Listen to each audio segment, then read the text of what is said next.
Hello everyone.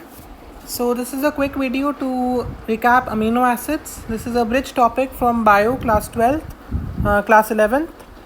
Okay, and also a bridge from chemistry class 12th as well. Okay, so without further ado, let's begin with the session on amino acids. Okay, so right from the name amino acids, we can understand a few things. Okay, just a second. Yeah, let's begin. So right from the name amino acids, we can understand a few things. These are organic compounds definitely, and I'm writing amino. Amino stands for the amine group. Amine group means the NH2 group, whereas the acid stands for the carboxylic acid group, the COH. Okay, this is understood from the name amino acids. Okay, that means it will have an NH2 group also, and it will have a COOH group as well. So how do we generally represent an amino acid? Let's understand. We write the amino acid as an R. Let me give you an easier representation. There's a carbon in between, obviously, because it's an organic compound, it will be involving carbon. It has an acid group which is COOH, so it will have a COOH group here. It has an amino group, NH2, so let's draw the NH2 here. It has a hydrogen, okay, it has a hydrogen as well, and this last group, of course carbon is tetravalent, so 4 possible groupings are there. This last is an R group. R means it can be anything. Okay, it can be a hydrogen, it can be another COH or an NH2, it can be a OH, alcohol, it can be a methyl group. Okay, so this has any possibility. Okay, there is nothing fixed for the R group. The fixed groups are: number 1, you have a hydrogen; number 2, you have an acid; number 3, you have an amine. That is fixed, and that's how you get an amino acid. Okay, let's take a few examples. So now see, whenever I have an amino acid, again I'll tell the same thing. This is fixed: COH, hydrogen, NH2. Okay, these are fixed groups. Okay, nobody can change this. The change lies in the R. So let's try to put different R's and understand the names of few common amino acids. Okay, all right, let's do it. So the first, let's understand, if the R group is another hydrogen. So this is a new amino acid. I have put R is equal to H. So in the first case, I had put R is equal to H, and the amino acid which I get is called glycine. Okay. Second case, let me put the R is equal to a methyl group, CH3. There are innumerable numbers of groups we can put. We'll take up some common ones. So what will I get if I put it as a methyl group? This and this, the name for this compound is alanine, if the R is a methyl. Next,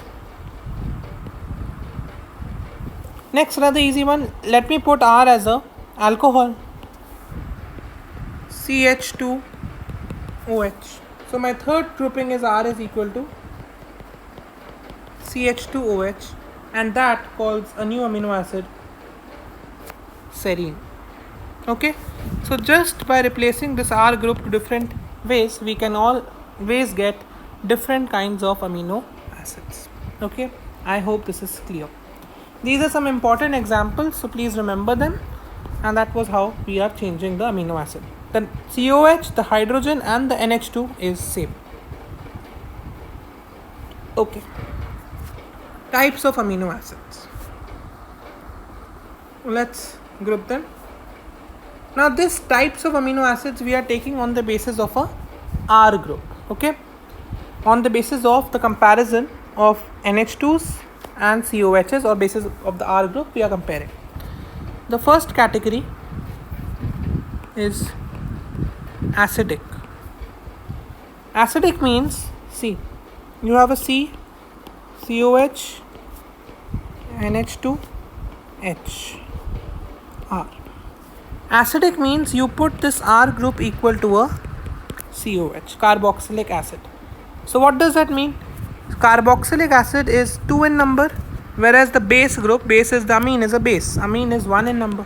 So this is more, the acidic group is more, so this becomes an acidic amino acid. Contrary to this, basic.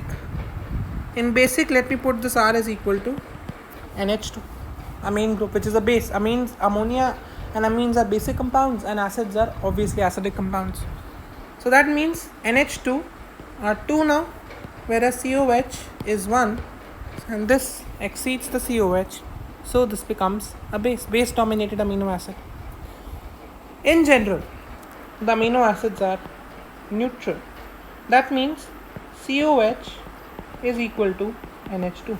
Both the groups. There is one COH group and there is one NH2 group. So what will R be here? R is anything except, this is a sign of not belonging to or except COH or NH2. Anything except for COH or NH2 will be your R group. Okay. One carboxylic acid and one amino group is always there in the amino acid. If carboxylic acid dominates COH, then it's an acidic amino acid if the R group is COH dominated. If the amine dominates, NH2 is more, so it's a basic amino acid. And if they are same, it's a neutral amino acid. Just remember, this COH group always is a proton donor, so this is acid, carboxylic acid. NH2 is a electron or proton acceptor, electron donor and a proton acceptor, because this has a lone pair on nitrogen. So this is a base. This is from your general organic chemistry. You can understand this. So that's how we get these properties. Okay, now the next classification on the basis of source. On the basis of source of the amino acid, we can classify them as essential and non-essential. Non-essential means no. Okay, let me just take the pen. No need in diet. We don't need them in the diet. Why do we not need them in the diet? Because the body can synthesize it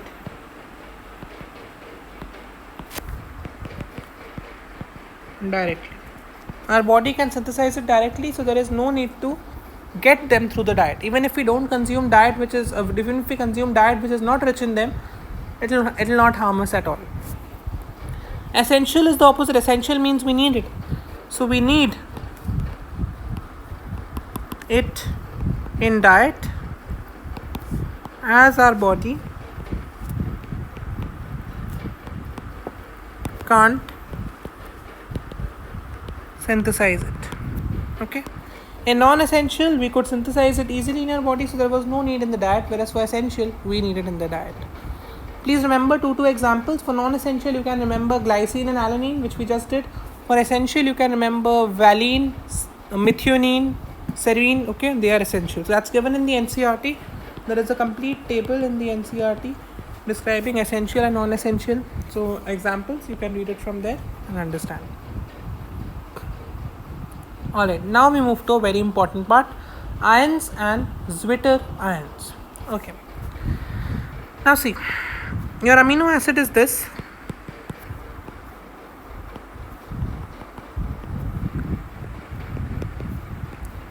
This is your amino acid. Now, when I put the amino acid in water, the first case I am taking is when I put it in water. Okay, water is a neutral medium. Neither acidic, neither basic. It's a neutral medium. What will happen is the carboxylic acid, COH. COH is acidic and acids donate a proton. That means this will give hydrogen. This COH will donate the hydrogen. Let's erase it.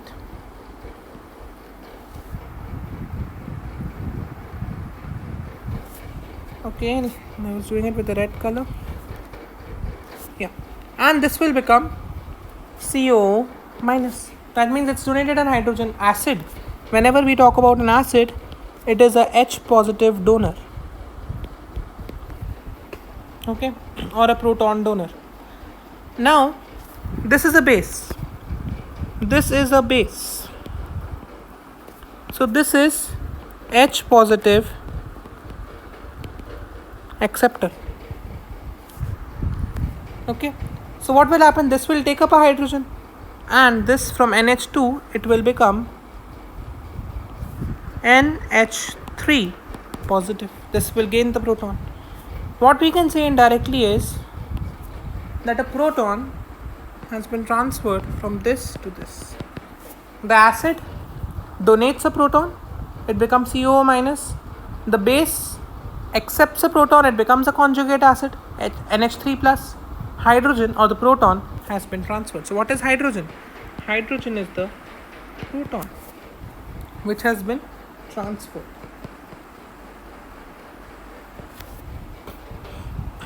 That's what I was trying to understand, making you understand.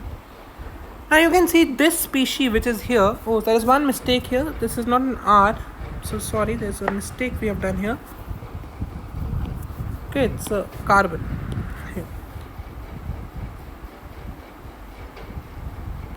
Alright, yeah. So what I was telling here is you can see in this species, this is having two ions simultaneously, a CO minus, a carboxylate ion, and a anilium ion. Okay, or an amine ion, ammonium ion. Sorry, it's not aniline, it's ammonium ion, NH3 plus. So this has two ions together, and this kind of a species is called a zwitterion. Okay, when two ions are together, this kind of a species is called zwitterion. Alright, why zwitterion? It has a carboxylate ion here as well, this, and it has an ammonium ion here, this. So it's a zwitterion. So when you put an amino acid in water, we get a zwitterion. Let me show you the structure from the NCERT. Do I have it here? Yeah, there it is. This is your normal amino acid. Okay, and this in the zwitterion, the carboxylic acid will lose a proton. This goes, this will gain a proton. Okay, this becomes NH3 plus, this becomes COO minus, and it has two ions simultaneously, and that is called your zwitterion. So this happens when you put an amino acid in water, which is a neutral medium. Now when we put in our medium 2, when we put it in an acid, what will happen if we put an amino acid in the acid? Okay, your acid group won't react with an acid obviously, but the base will react with acid, and this will form a salt. And NH3 is the base. This will react with the acid, and this will give you a salt, because acid plus base forms a salt. This is your neutralization. So this will form a salt. So what do you see here? When you put it in an acidic medium, the NH3 is gone. The basic effect of the amino acid is gone, and this transforms into a acidic species. Okay, or an acidic amino acid. Okay, so when you put it in an acid, COH acid will not react with an acid, but the base will react with an acid to form a salt. So this NH3 reacted with the acid. This NH3 is from here only. Let me show it to you with a line. This NH3 was from here only, which reacted with an acid to form the salt. That's it. And now my next case, in which I put it in a base. Now in base, what will happen? Your NH3, which is a base, will not react. Whereas when we talk about the COH, which is an acid, this is an acid, this will form the salt, because acid plus base is salt plus water, which is your neutralization. So what is this going to form now? COH. Sorry, there's a mistake. COH will react.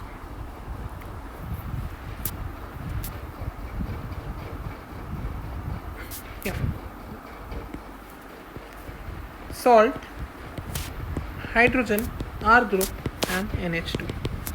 So when you put it in a base, obviously the base won't react, but the acid will react to form a salt. So this species now which is formed, now is base dominated, because the acid is gone, COH is gone. So this becomes a basic amino acid, or a basic species, we can say actually. Okay, so these are your cases which we have understood. Okay, now two more important properties I'll be showing you. You can see these things here, the cases. Two more important properties that we will be discussing now. Okay, the first one is optical activity. Now remember from your study of the alkyl halides chapter, optical activity means the ability to rotate light. Okay, ability to rotate PP light. PP means plane polarized light, which is gone through polarization, which is a physical phenomenon of waves. Okay, optical activity will be only shown by chiral or asymmetric compounds.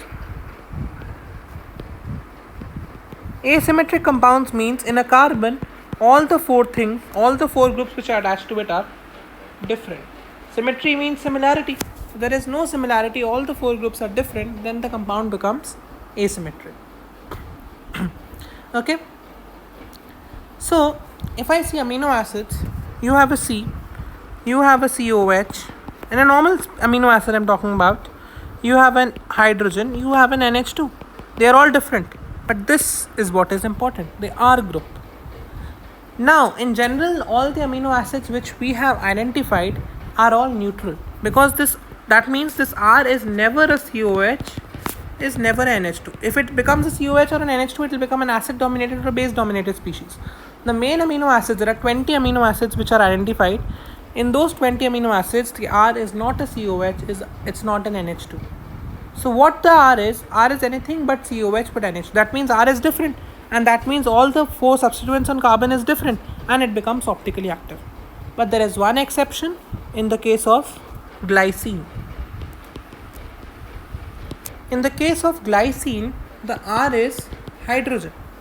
So this amino acid glycine becomes like this. Okay, so there are two same things, two hydrogens, which means this is symmetric and this is not optically active. Okay, so what we have to understand, for optical activity, all the four substituents on carbon have to be different. So what we understand from here is all the amino acids are optically active, because this R group is not a carboxylic acid, not an amine group. What they are is, in glycine's case, it's an hydrogen. Okay, and when in glycine it becomes a hydrogen, there are two hydrogens. So two groups are same, it's not asymmetric, so it's not optically active. So the general conclusion that is drawn is all amino acids are optically active except glycine. Okay, that's the important statement. The last topic for today's video is water solubility.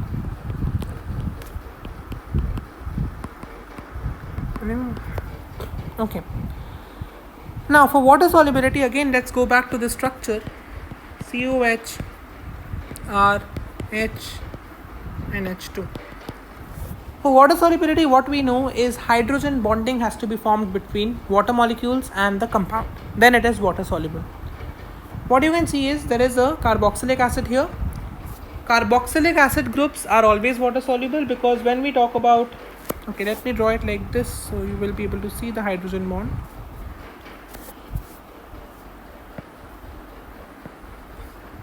Okay, this is your water, H2O.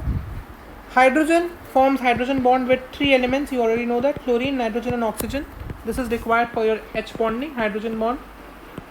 Okay, so hydrogen will form a hydrogen bond with oxygen, possible. Oxygen will form hydrogen bond with hydrogen. Fine. This is water soluble. This and this makes no difference. Okay, until and unless the R group is a very large group which is not soluble, this does not make a difference. Talking about this, NH2. What about this? Nitrogen will form a hydrogen bond with hydrogen of water. Hydrogen will form a hydrogen bond with oxygen of water. Okay, so what we see is H bond or hydrogen bond is possible between amino acids and water, and that means amino acids are water soluble. Okay, because for water solubility you need hydrogen bonding, and that is why the hydrogen bonding is possible. That is why the boiling point, the water solubility is so high. The melting point and boiling point of amino acids are also high because of the hydrogen bonding which is possible of the amino group and the carboxylic group. Okay, so that is how also you have these properties, the physical properties of the amino acids. Okay, now finally, before closing the session, amino acids are biomolecules which are monomers, or which are the basic units of proteins. Amino acids joined by a structure called by a bonding called a peptide bond. This is a peptide bond, and they form proteins. Okay, that's why proteins are called polypeptides, which are made from different amino acids joined by peptide bonds.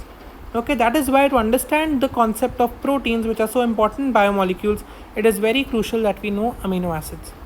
Okay, with this we wind up this video. In the next video, which is part 2 of biomolecules, we will do the proteins and the peptide bonding in amino acids. Thank you so much. Please read the NCERT once for this and clear your concepts. Thank you. Take care.